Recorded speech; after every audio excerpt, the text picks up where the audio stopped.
నమస్కారం. రుద్ర న్యూస్కు స్వాగతం. భారతమాత కన్న మహానాయకుడు, దేశం కోసం అహర్నిశలు శ్రమించిన శాంతిమూర్తి, దేశ రెండవ ప్రధాని లాల్ బహదూర్ శాస్త్రి ఎప్పటికీ భారత జాతి మదిలోనే మెదులుతుంటారు. భారతదేశ ప్రధానులలో నిరాడంబరమైన వ్యక్తి. భారతదేశ సైనికులను ఉద్దేశించి జై జవాన్ జై కిసాన్ అనే నినాదాన్ని వినిపించిన మహోన్నత నాయకుడు. స్వాతంత్ర్య పోరాటంలో ప్రముఖ పాత్ర పోషించినటువంటి వ్యక్తి. ప్రతికూల పరిస్థితులలో బాధ్యతలు, పొరుగు దేశాలతో యుద్ధాలు అన్నింటినీ సమర్థవంతంగా నిర్వర్తించిన గొప్ప నాయకులు లాల్ బహదూర్ శాస్త్రి. నేడు ఆయన 59వ వర్ధంతి. ఉస్నాబాద్ పట్టణంలో అంబేద్కర్ చౌరస్తాలో ఉస్నాబాద్ పట్టణ మండల కాంగ్రెస్ పార్టీ ఆధ్వర్యంలో 59వ వర్ధంతి వేడుకలు ఘనంగా నిర్వహించారు. లాల్ బహదూర్ శాస్త్రి చిత్రపటానికి పూలమాలలు వేసి నివాళులు అర్పించారు. ఈ సందర్భంగా పలువురు నాయకులు మాట్లాడుతూ, సత్యం, అహింస, శాంతియుత మార్గాలను అనుసరించి దేశ స్వాతంత్ర్యం గురించి శాంతియుతంగా పోరాటం చేసిన మహనీయుల ఆశయాలను ఆదర్శంగా తీసుకొని ముందుకు సాగాలని అన్నారు. మహనీయుల ఆశయాలను నెరవేర్చవలసిన బాధ్యత ప్రతి ఒక్కరిపై ఉందని అన్నారు. ఈ కార్యక్రమంలో జిల్లా గ్రంథాలయాల సంస్థ chairman Gadam Lingamurthy, single window chairman Bolisetti Sivaiah, market committee vice chairman Bankachandu, Congress senior నాయకులు, మహిళా నాయకురాళ్ళు, కార్యకర్తలు తదితరులు పాల్గొన్నారు.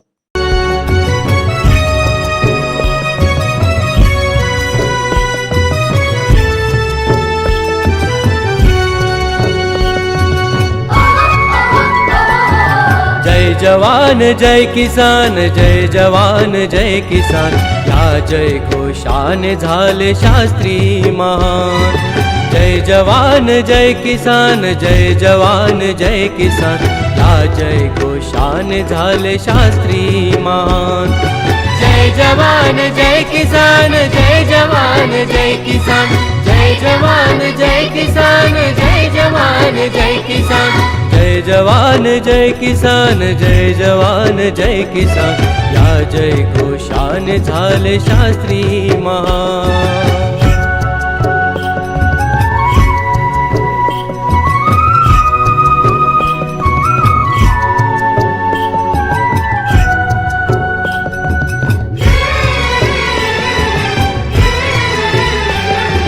लाल शिकुनिया झाले उपाधीने शास्त्री, भारत देशाचे ते पहिले रेल्वे मंत्री.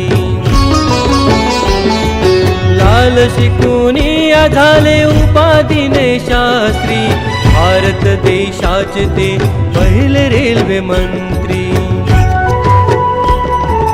तसे बोलती तसे चालती संस्कारी खान, तसे बोलती तसे चालती संस्कारी खान.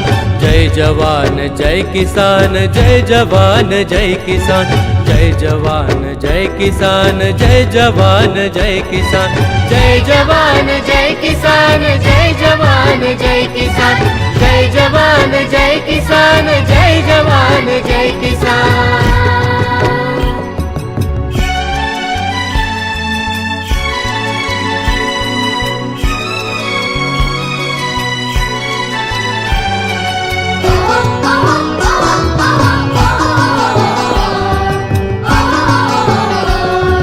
पारतंत्र्यात गेले कितीदा तुरुंगात, स्वतंत्र भारतात झटले दिन रात.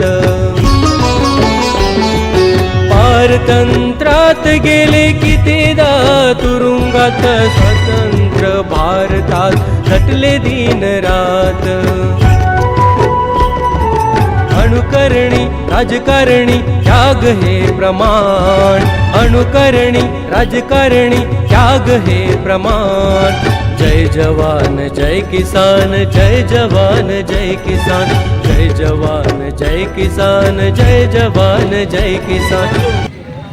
మాజీ ప్రధానమంత్రి జై జవాన్ జై కిసాన్ అనేటువంటి ఒక నినాదం ఇచ్చినటువంటి గొప్ప నాయకుడు, భారతదేశ మాజీ ప్రధానమంత్రి లాల్ బహదూర్ శాస్త్రి గారి 59వ వర్ధంతి సందర్భంగా హుస్నాబాద్ కేంద్రంలో అంబేద్కర్ చౌరస్తాలో కాంగ్రెస్ వాదులు, మన సింగిల్ విండో అధ్యక్షులు మన శివన్న గారు, వేదిక మీద ఉన్నటువంటి మున్సిపల్ ఫ్లోర్ లీడర్లు, మున్సిపల్ కౌన్సిలర్లు, కాంగ్రెస్ నాయకులు, మండల కాంగ్రెస్ అధ్యక్షులు, ఉపాధ్యక్షులు, వ్యవసాయ మార్కెట్ కమిటీ, ఇంకా వివిధ మండలాల నుంచి వచ్చినటువంటి హుస్నాబాద్ మండలానికి, హుస్నాబాద్ పట్టణానికి సంబంధించిన కాంగ్రెస్ నాయకులు, సోదరులు, సోదరిమణులందరికీ ఎలక్ట్రానిక్ మీడియా, ప్రింట్ మీడియాకి నమస్కారం తెలియజేస్తూ, లాల్ బహదూర్ శాస్త్రి గారు 1904 అక్టోబర్ 2వ తారీఖు నాడు పుట్టి ఆయన 62 సంవత్సరాలు బ్రతికి సేమ్ ఇయ్యాలటి రోజునాడే 1966 ఇవాళటి రోజునాడే తాష్కండ్లో భారతదేశానికి పాకిస్తాన్కు అయినటువంటి శాంతి చర్చల్లో కృత్యమని రష్యా అధ్యక్షుడు సమక్షంలో తాష్కండ్లో చర్చలు ఫలించినాయి. మనకు పాకిస్తాన్కు ఆ రోజు నైట్లో ఆయన గుండె జబ్బుతో చనిపోయిండు. దీని మీద కూడా బీజేపీ వాళ్ళు, వేరే పార్టీ వాళ్ళు చాలా రాజాంతం చేస్తాను. మనిషి చనిపోతే ఒక రాజకీయమే, మనిషి బతికితే ఒక రాజకీయమే. ఎవరికి ఇష్టం ఉన్నట్టు వాళ్ళు మాట్లాడడం అనేది భారతదేశంలో బాగా అయిపోయింది. రాజశేఖర రెడ్డి సాబ్ విమాన ప్రమాదాలు, హెలికాప్టర్ ప్రమాదాలు చనిపోతే దాని మీద చర్చ, దాని మీద విమర్శ. మనిషి ఆయుష కూడితే ఎట్లయినా చనిపోతాడు అని దాని మీద ఒక వివాదమైన చర్చ చేసి కాంగ్రెస్ పార్టీని డిఫేమ్ చేయడానికి, కాంగ్రెస్ పార్టీ చరిత్రను కొద్దిగా మరకలు చేయడానికి, దాన్ని తుడిచిపెట్టడానికి ఇలా చాలా బీజేపీ లాంటి పార్టీ వాళ్ళు బాగా మనకు తప్పుతో పట్టిస్తూ ఉన్నారు. మరి జై జవాన్ జై కిసాన్ అనేటువంటి ఒక నినాదం ఇలా ప్రపంచంలోనే భారతదేశానికి ఒక పెద్ద శక్తి, ఒక బలాన్ని ఇచ్చింది. రష్యా కన్నా, చైనా కన్నా, అమెరికాతో ఈక్వల్గా భారతదేశం అణు ఆయుధాలలో, మరి విమాన రంగంలో, లేకపోతే జలంతరగామిలో, లేకపోతే ఓపెన్గా ఉన్నటువంటి మిలిటరీలో భారతదేశం చాలా శక్తి సామర్థ్యాలు కలిగినటువంటి దేశం అయింది. అంటే శాస్త్రి గారు జవాన్కు చాలా విలువించాడు, రైతుకు విలువించాడు. ఇప్పుడు మన దేశాన్ని పాలించే వాళ్ళు మన్ కీ బాత్, బేటీ పడావో బేటీ బచావో, లేకపోతే మేక్ ఇన్ ఇండియా పెట్టినోడే ఇవాళ ఇండియా వద్దంటాడు. మనం ఆలోచించాలని ఈ సందర్భంగా ప్రజలకు చెప్తున్నా. ఇండియా అంటే మనం వ్యతిరేకం అని వాళ్ళు అంటారు. ఇండియా వ్యతిరేకమా? ఇండియా భారతంలో ఒక్కటే. మన భారత రాజ్యాంగంలో రాసినది ఇండియా దట్ ఈజ్ భారత్ అని. భారత రాజ్యాంగ పీఠికలు చదువుకొని మీరు భారత రాజ్యాంగాన్ని వ్యతిరేకిస్తాం. మొత్తం దేవులను ముంగడ పెడతారు. ఏ దేవునికి వ్యతిరేకం మనం? ఇలా దేవులను తీసుకొచ్చింది మన కాంగ్రెస్ పార్టీ. మేము ఒకరోజు ప్రతిరోజు ఏ రామ్ అన్న మహాత్మా గాంధీని చంపిన గాడ్సే ఇప్పుడు కూడా ఆయన సమాధి కాడికి పోయి దండం పెట్టుడు, మాకు గాంధీ అనే గొప్పవాడని మనం చెప్పుడు. ఇలా ఢిల్లీలో గాంధీ సమాధి దగ్గర, రాజ్ఘాట్ దగ్గర ఏ రామని రాసి ఉన్నది. ఇలా రామునికి మేమే భక్తులం అంటారు. 77 ఏళ్ల క్రితమే రాముని గురించి పత్తి తప్పించిండు మహాత్మా గాంధీ. అంటే ప్రజలు ఆలోచించాలని సందర్భంగా చెప్తున్నారు. భారతదేశం చాలా క్రిటికల్ క్రైసిస్లో ఉన్నది. ఆర్థికంగా ప్రతి సంవత్సరం 2 కోట్ల ఉద్యోగాలు ఇస్తామన్నారు. ఇలా 15 ఏళ్ళు అధికారం రావడానికి 3వసారి గెలిచిన 11 ఏళ్ళు అవుతుంది. ఎంతమందికి ఉద్యోగాలు ఇచ్చి ఇలా విమాన రంగంలో భారతదేశం ఎంత ఎదిగింది, మిలిటరీలో ఎంత ఎదిగింది, ఎన్ని కాలేజీలు కట్టారు.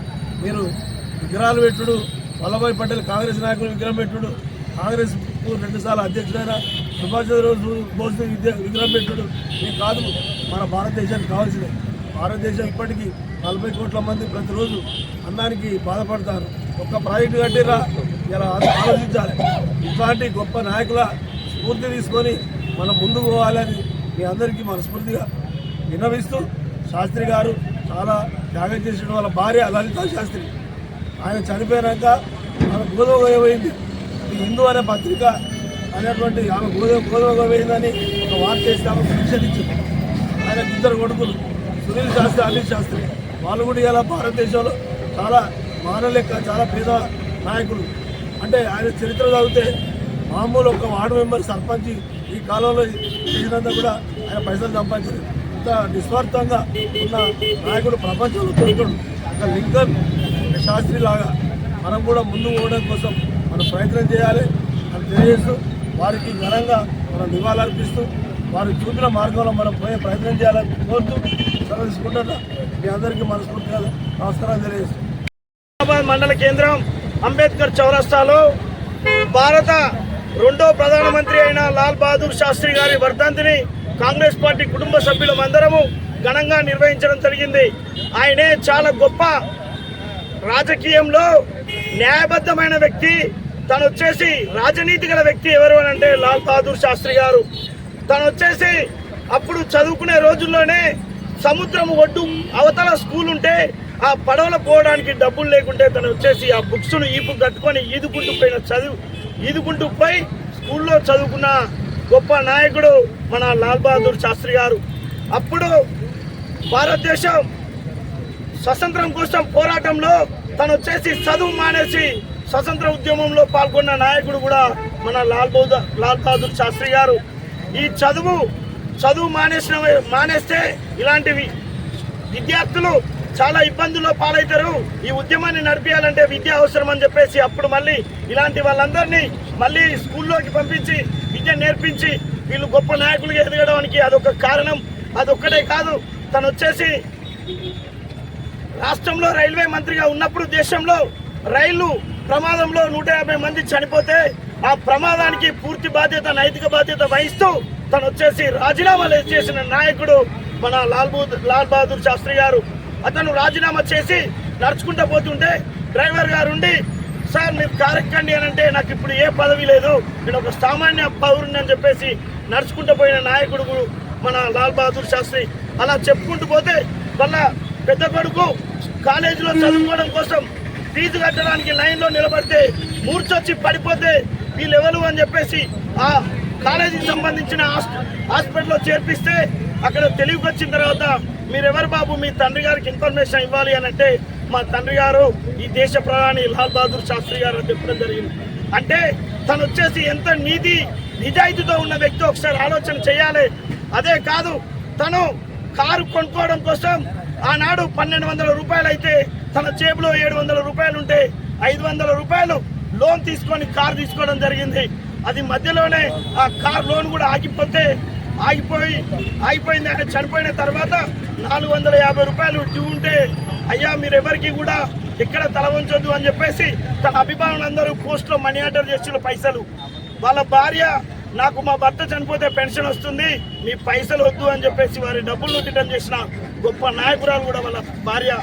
అంటే ఇలా చెప్పుకుంటూ పోతే తను వచ్చేసి చాలా నిస్వార్థంతో ఎలాంటి ఆస్తులకు అంతస్తులకు అది కాకుండా ఈ రైతులు, ఈ సైనికులు ఈ దేశానికి ముఖ్యం, వీరి కోసం ఈ దేశ ప్రజల కోసమే నిత్యం ఆలోచన చేసి కుటుంబం అనేది మనకి ఏదైతే ఉందో ఉన్నదానిలో తృప్తి పడాలి తప్ప ఈ ఆస్తులు సంపాదించుకోవడం కాదు అని చెప్పేసి గొప్ప నీతి సూత్రాన్ని అందించిన ఆ నాయకుడు వారి యొక్క అడుగుజాడలో అందరం నడవాలని చెప్పేసి మనస్ఫూర్తిగా కోరుకుంటూ వారికి ఘన నివాళులు అర్పిస్తూ సెలవు తీసుకుంటున్నాను. నమస్కారం.